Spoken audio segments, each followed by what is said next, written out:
Hi friends, ನಮ್ಮ YouTube ಚಾನಲ್ಗೆ ನಿಮಗೆ ಸ್ವಾಗತ.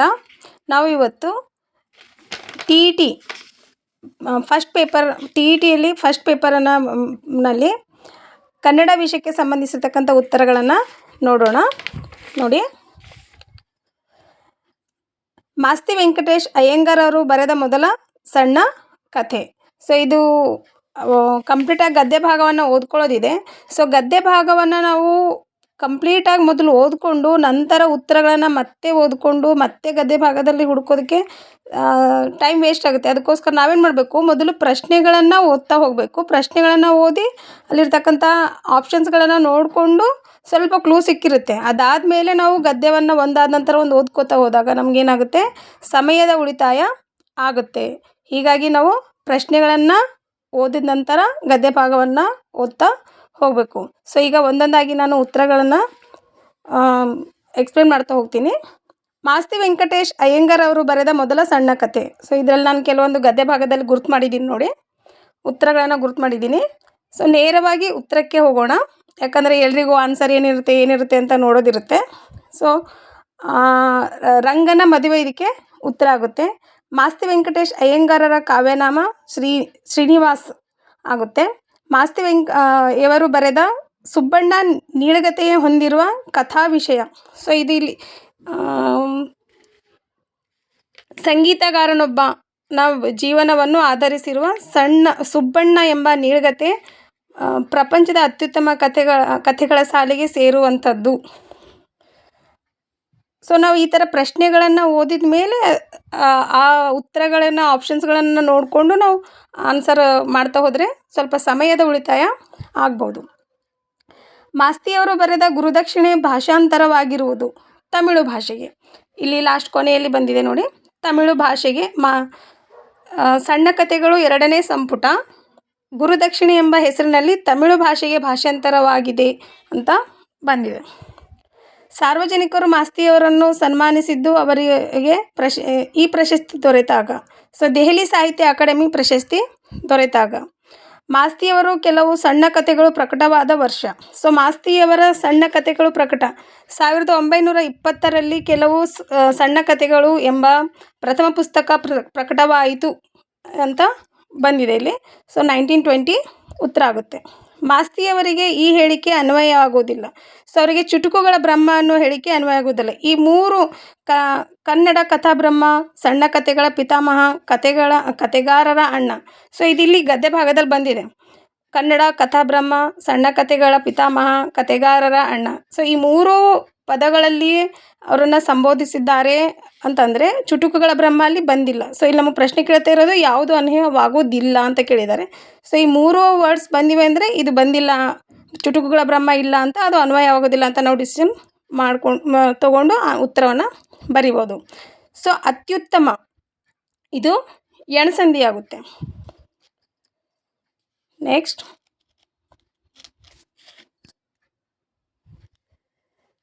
ಒಂಬತ್ತನೇದಕ್ಕೆ ಉತ್ತರ ಮಳೆ.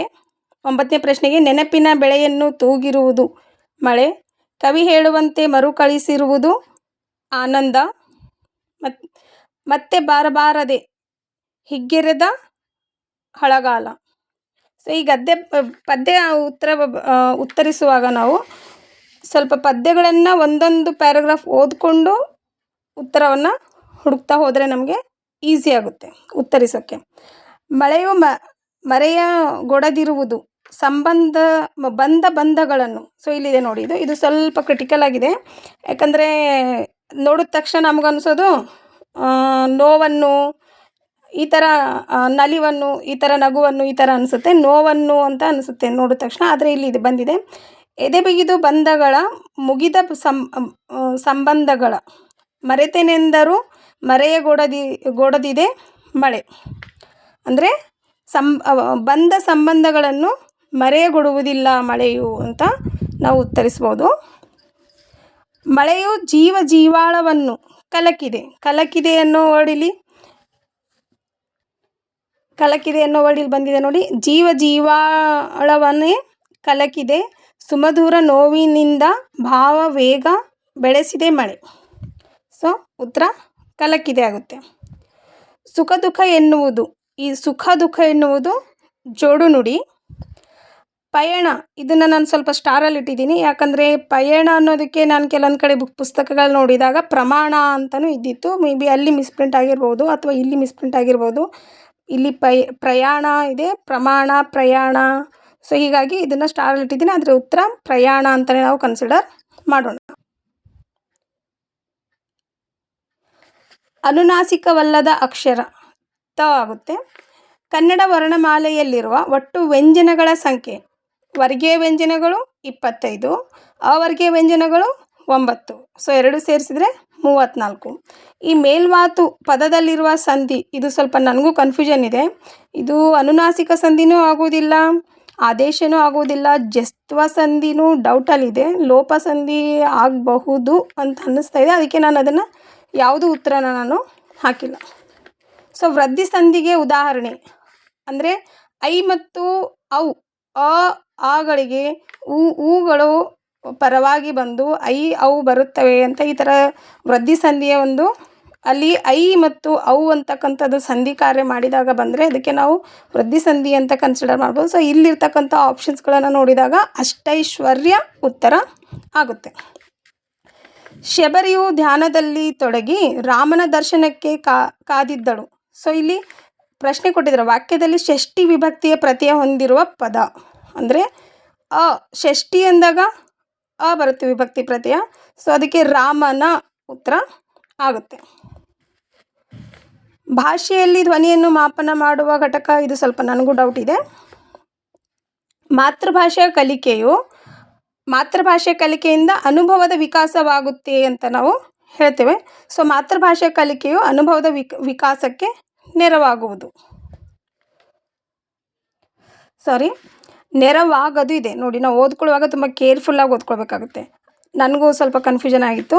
ನೆರವಾಗೋದು ಅಲ್ಲ, ಸೃಜನಾತ್ಮಕವಾಗಿ ಅನುಭವದ ವಿಕಾಸಕ್ಕೆ ನೆರವಾಗೋದು ಇದೆ. ಸೊ ಸ್ವಲ್ಪದರಲ್ಲೇ ನಮಗೆ ಎಷ್ಟು ಉತ್ತರ ಆನ್ಸರ್ ಮಾಡಲಿಕ್ಕೆ ಗೊಂದಲ ಆಗುತ್ತೆ ನೋಡಿ. ನೆರವಾಗೋದು ಅಂದರೆ ತಪ್ಪಾಗುತ್ತೆ ಅದು. ಸೊ ಮಾತೃಭಾಷೆ ಕಲಿಕೆಯು ಸೃಜನಾತ್ಮಕವಾಗಿ ಪ್ರತಿಭೆಯನ್ನು ವಿಕಾಸಗೊಳಿಸುತ್ತದೆ. ಸೊ ಉತ್ತರ 3 ಸರಿ ಇದೆ. ಉಚ್ಚಾರಣೆಯ ದೋಷಕ್ಕೆ ಕಾರಣವಲ್ಲ. ಸೊ ಉಚ್ಚಾರಣೆಯ ದೋಷಕ್ಕೆ ಕಾರಣವಾಗದೇ ಇರೋದು, ಸೊ ನಮಗೆ ಕಾಗುಣಿತ ಕರೆಕ್ಟಾಗಿ ಬರಲಿಲ್ಲ, ಅಸಮರ್ಪಕ ಕಲಿಕೆ ಆಗಿದ್ದರೆ ಉಚ್ಚಾರಣೆ ದೋಷ ಆಗುತ್ತೆ. ಇಲ್ಲಿ ಪ್ರಶ್ನೆ ಏನು ಕೇಳಿದ್ದಾರೆ ಅನ್ನೋದನ್ನು ನಾವು ಕರೆಕ್ಟಾಗಿ ನೋಡ್ಕೋಬೇಕು. ಸೊ ಇದರಲ್ಲಿ ಯಾವುದು ಉಚ್ಚಾರಣೆಯ ದೋಷಕ್ಕೆ ಕಾರಣವಲ್ಲ ಅಂತ ಕೇಳಿದ್ದಾರೆ. ಸೊ ನಿರಂತರವಾಗಿ ವಾಕ್ಯವನ್ನು ಉಚ್ಚರಿಸುವ ಅಭ್ಯಾಸ ಉತ್ತರ ಆಗುತ್ತೆ. ಭಾಷಾ ಪ್ರಯೋಗಾಲಯದಲ್ಲಿ ಪ್ರಧಾನ ನಿಯಂತ್ರಕ ಯಾರಾಗಿರ್ತಾರೆ? ಭಾಷಾ ಶಿಕ್ಷಕರು ಆಗಿರ್ತಾರೆ. ಬೋಧನಾ ಉಪಕರಣಗಳಲ್ಲಿ ಶ್ರಾವ್ಯ ಉಪಕರಣ ಯಾವುದು? ರೇಡಿಯೋ, ಧ್ವನಿ ಸುರುಳಿಗಳು ಆಗಿರುತ್ತವೆ.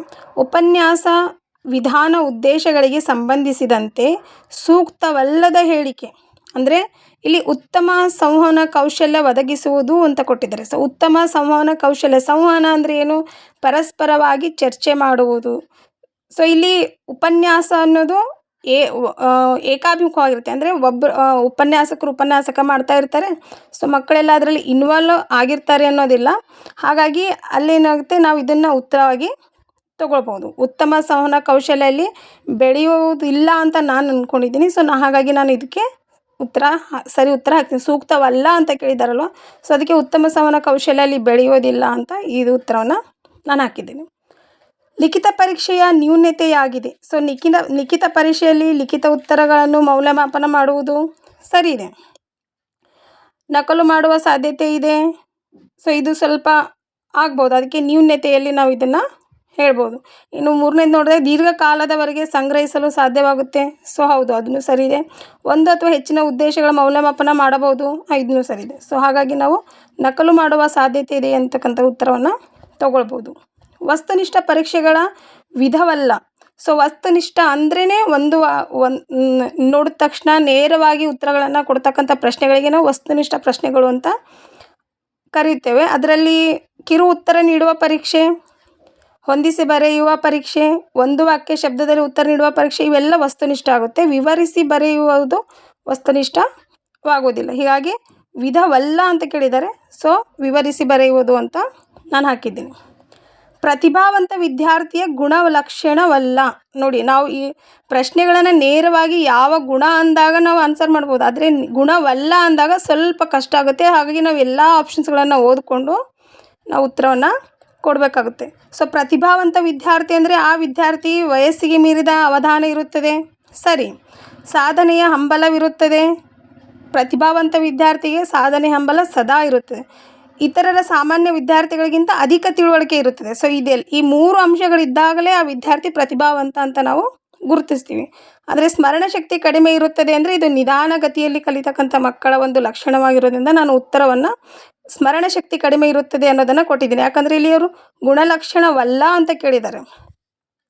CCE ಇದರ ವಿಸ್ತೃತ ರೂಪ ನಿರಂತರ ಮತ್ತು ವ್ಯಾಪಕ ಮೌಲ್ಯಮಾಪನವಾಗಿದೆ. ಸೊ ಉತ್ತರಗಳನ್ನು ಆದಷ್ಟು ನಾನು ಸರಿಯಾದ ಉತ್ತರಗಳನ್ನೇ ಹಾಕಲಿಕ್ಕೆ ನಾನು ಪ್ರಯತ್ನವನ್ನು ಮಾಡಿದ್ದೀನಿ. ಇನ್ನೇನಿದ್ರೂ ಫೈನಲ್ ಆನ್ಸರ್ ಕೀ ಬಂದಾಗಲೇ ನಾವು ಕಂಪ್ಲೀಟಾಗಿ ಇದೇ ಉತ್ತರ ಅಂತ ನಾವು ಕನ್ಸಿಡರ್ ಮಾಡಬೇಕಾಗುತ್ತೆ.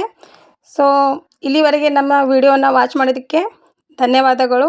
ಸೊ ಲೈಕ್ ಮಾಡಿ, ಶೇರ್ ಮಾಡಿ, ಕಮೆಂಟ್ಸ್ ಮಾಡಿ ಮತ್ತು ನಮ್ಮ ಚಾನಲ್ನ ಸಬ್ಸ್ಕ್ರೈಬ್ ಮಾಡಿ, ಬೆಲ್ ಐಕನ್ನ ಕ್ಲಿಕ್ ಮಾಡಿ.